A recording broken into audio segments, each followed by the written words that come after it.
새해 첫날인데도 무거운 뉴스들만 가득해서 저도 마음이 무겁습니다.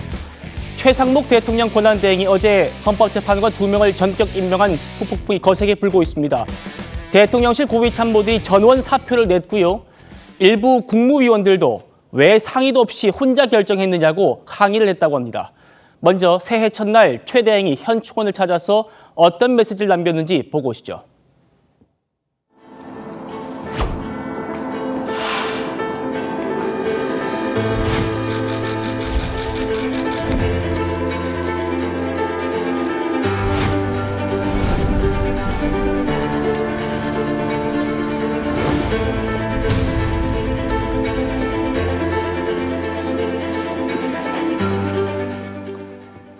자, 국정 안정이라고 썼습니다만 새해 첫날부터 제 뒤로 보이시는 것처럼 정진석 비서실장을 비롯한 수석 비서관 전원이 최 대행에게 집단 사표를 냈고요. 일부 국무위원들이 반발까지 하는 그런 상황이 맞닥뜨린 최상목 대행입니다. 이현종 의원님. 네. 아무래도 헌법재판관 2명 임명에 대한 항의로 보이죠? 네, 항의로 보이긴 하는데 저는 근본적으로 지금 대통령실 참모들이 사표를 낼 자유가 있는지 묻고 싶습니다. 예. 지금 대통령실 참모들은요, 정말 대통령의 이 위법적인 이 비상계엄을 막지 못한 그 원죄가 분명히 있는 거 아니겠습니까? 대통령을 가장 가까이서 이 조언하고 있는 이 비서실이 실제로 대통령이 비상계엄을 내리는지를 전혀 몰랐다고 이야기하는 거, 저는 그걸로 이 죄가 이 해소되지 않는다고 생각이 듭니다. 더군다나 신원식 안보실장과 장호진 특보 같은 경우는 외교안보를 통과하는 사람인데 아마 신원식 전 실장 같은 경우는 사전에 김용현 전 장관과 다툼도 벌였다고 그러고, 그렇다면 이 사실들을 알았다 그러면 그걸 막아야 될 근본적 책임이 있는 사람들 아닌가요?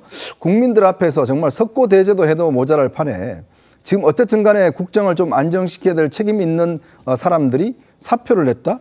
왜 내는 거죠? 그러니까 지금 사실은 보면 최 대행이 이번에 헌법재판관 2명 임명한 걸 두고 했다는데 그러면 어떻게 할 건가요? 그 2명 임명을 안 하고 지금 국정을 해결할 방법이 있습니까? 더군다나 국정이라는 게 지금 끊임없이 이게 논란에 혼란스러운데 그걸 그나마 안정시키기 위해서 최 대행이 지금 한 것인데 그걸 빌미로 해서 지금 사표를 냈다고 하는데 그러면 정말 이들이 옛날에 대통령이 이 비상계엄을 했을 때 어떻게 했나요? 정말 필사적으로 막기라도 했나요? 그런 것에 대한 책임들을 지금 비껴나기 어려운 사람들이 이제 와서 최 대행의 행동을 두고서 항의를 하고 사표를 내고 이런다는 게 저는 앞뒤가 맞지 않다 봅니다. 정말 이들이 막아야 될 걸 못 막은 거에 대한 저는 그 원죄 때문이라도 이 국정 안정의 이 안정을 책임질 임무가 있다고 보는데 이런 방식으로 최 대행에서 항의하는 것, 그럴 자유가 저는 전혀 없다라고 생각이 듭니다. 예. 김영주 의원님. 네. 그런데 지금 좀 상황이 묘하게 흘러가는 게요. 일부 언론에서요.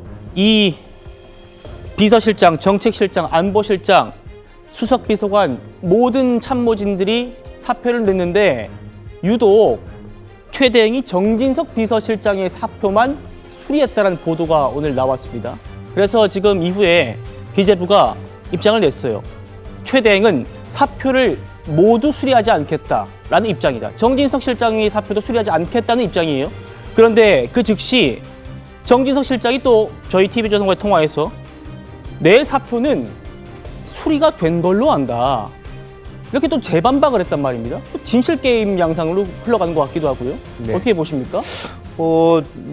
저 나름대로는 아까 이제 천충원에 갔을 때도 최 대행이 생각하는 것은 본인이 대통령실의 모든 수석이라든지 또 비서실장까지를 말하자면 수리하는 것이 적절하지 않다고 생각할 겁니다. 이제 그럼에도 불구하고 진실 공방까지 가는 이유는 나름대로는 자기네들은 그 의사 표시를 했다는 뜻을 밝히려고 하는 거 아닌가 그렇게 생각이 들고요.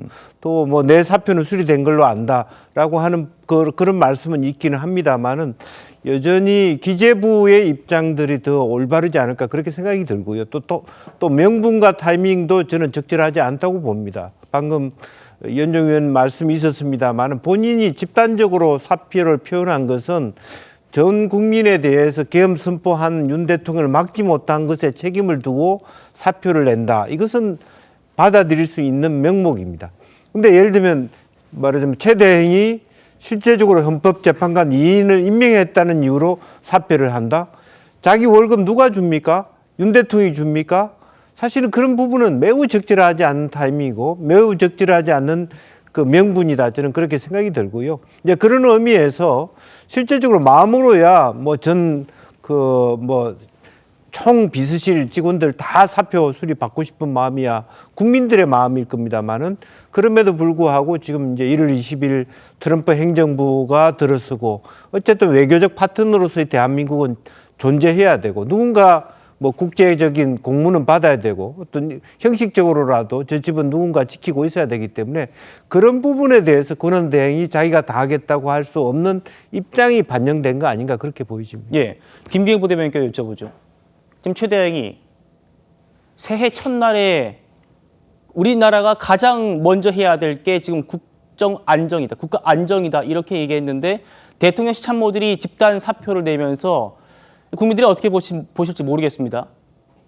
그런데 이 기재부의 입장, 정진석 실장의 사표도 수리하지 않겠다라는 입장이 나온 뒤에 정진석 실장이 저희한테 내 사표는 수리된 걸로 안다. 정진석 실장이 무슨 대통령 비서실장이 없는 얘기를 거짓말할 것 같지도 않고요. 그래서 지금 진실공방이거든요. 어떤 과정이 있을 거라고 보십니까? 제가 볼 때는 이제 정진석 비서실장 입장에서는 그 최상목 권한대행의 어제의 어떤 그 결단에 대해서 결정에 대해서 강하게 비판하기 위해서 전체적으로 비서실장 3비실장 플러스 7수석 포함해서 전반적인 참모진이 사의를 표명한다고 했고 근데 아무래도 제가 볼 때 대통령실에서도 이런 상황이 앵커께서 말씀 주신 것처럼 국정 안정에 이를 바라보는 국민들을 불안케 하면 안 되지 않습니까? 그런 측면에서 저는 비서실장이 모든 총대를 메고 본인이 이런 부분에 대해서 강력히 항의한다. 그런 차원에서 이런 부분이 어떻게 보면 진실 공방으로 오가는 면이 없지 않아 있다고 보고 저는 정치적인 어떤 불확실성이 경제와 민생의 불확실성으로 이어지는 그런 부분에 대해서 무엇보다도 경제부총리를 했던 권한대행의 대행으로서는 이 문제를 뭔가 풀고 나가야겠다는 그런 어떤 책임감이 없지 않아 있었다고 봅니다. 근데 다만 대통령실도 그렇고 여당도 그렇고 국무위원들도 그렇고 뭐가 문제냐면 이런 어떤 결정에 대해서 상의를 제대로 하지 않았다는 측면 무엇보다도 민주당이 한덕수 권한대행을 탄핵시키지 않았습니까? 근데 탄핵을 하면서 지키고자 했던 것이 뭐냐면 헌법재판관 임명은 여야 합의로 했으면 좋겠고 이제까지 다 여야 합의로 돼 있었다. 이런 부분을 강조한 부분이 없지 않아 있고 그렇다면 권한대행의 어떤 역할 또한 권한도 크기가 작은데 권한대행의 대행이 이 부분을 과연 할 수 있을까? 무엇보다도 헌법상 보면 우리가 소추와 재판이 분리되어 있지 않습니까? 근데 국회가 탄핵을 소추하고 국회가 추천한 어떤 헌법재판관을 임명하게 되면 어떤 대통령 탄핵에 있어서 일방적인 어떤 의견이 전달될 수밖에 없는 구조가 있기 때문에 이런 여러 가지의 상황을 종합적으로 봤을 때 이런 결단을 하더라도 이런 과정이 필요했던 거 아닌가. 그런 과정이 없었다. 그렇다면 앞으로도 최 권한대행이 여러 가지 일을 할 때 본인이 숙고하지만 남들이 볼 때는 여러 가지 어떤 중지를 모아서 그런 과정이 또 필요한 거 아닙니까? 네. 그런 차원에서 제가 볼 때는 강력하게 이 문제에 대해서 문제를 제기하지만 전체적으로 봤을 때는 국정 운영의 어떤 틀로서 어떤 축으로서의 여당, 대통령실 그리고 권한대행이 함께 갈 수밖에 없는 구조이기 때문에 알겠습니다. 저는 이런 상황이 오래 가지는 않을 거다 그렇게 보고 있습니다.